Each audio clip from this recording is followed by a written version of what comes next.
ನಾಗಠಾಣದಲ್ಲಿ ಸಂಭ್ರಮದ ಚೌಡೇಶ್ವರಿ ದೇವಿಯ ಜಾತ್ರೆ ಜರುಗಿತು.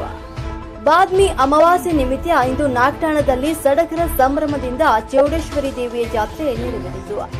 ಜಾತ್ರೆಯ ಆರಂಭಕ್ಕೂ ಮುಂಚೆ ಮಹಿಳೆಯರು ಅಂಬಲಿ ಬಿಂದಿಗೆಯನ್ನು ಹೊತ್ತು ಬಾಸಿಂಗ ಕಳಸದ ಮೆರವಣಿಗೆ ಜೊತೆಗೆ ಗುಡಿಯನ್ನ ತಲುಪಿ ಅಂಬಲಿಯನ್ನ ಅರ್ಪಿಸಿದ್ರು.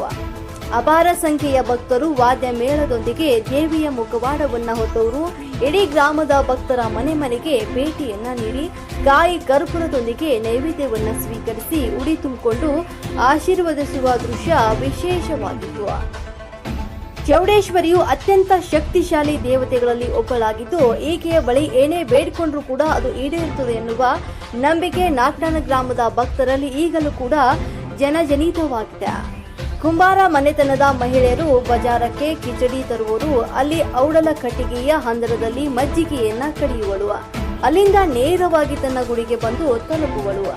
ಕುಂಬಾರ ಮನೆತನದ ಭೀಮರಾಯ್, ಅಮೋಕ್ಷಿತ್ ಪಾವಡೇಶ್, ಶಿವಾನಂದ ಮತ್ತು ಅಮೋಕ್ಷಿತ್ ಮಲ್ಲು, ಶರಣು, ಸೋಮನಿಂಗ, ಶ್ರೀಶೈಲ ಸಿದ್ದು, ಪುಂಡಲೀಕ, ವಿಠಲ್ ಬಾಬು, ಮಹಾಂತೇಶ್, ನರಸಪ್ಪ, ಹನುಮಂತ, ಬಸವರಾಜ್, ಪಿಂಟು, ಗಿರ್ಮಲ್ಲ, ಚೌಡಪ್ಪ, ಅರವಿಂದ್ ಸೇರಿದಂತೆ ಅಪಾರ ಸಂಖ್ಯೆಯ ಭಕ್ತರು ಭಾಗವಹಿಸಿದ್ರು.